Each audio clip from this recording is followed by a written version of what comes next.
Hi guys, मैं doctor Parveena जानी उम्मीद करती हूँ आप सभी अच्छे होंगे। आज मैं ड्राई कफ की बात कर रही हूँ।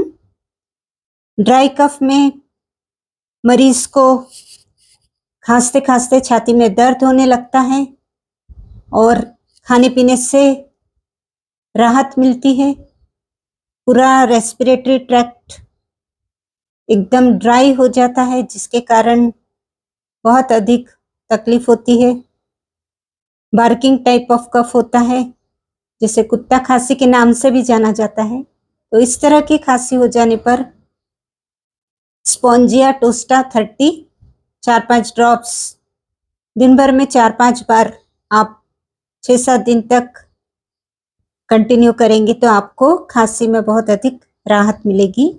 तो वीडियो को बहुत अधिक शेयर कीजिए, लाइक कीजिए, कमेंट कीजिए और कर लीजिए चैनल को भी सब्सक्राइब।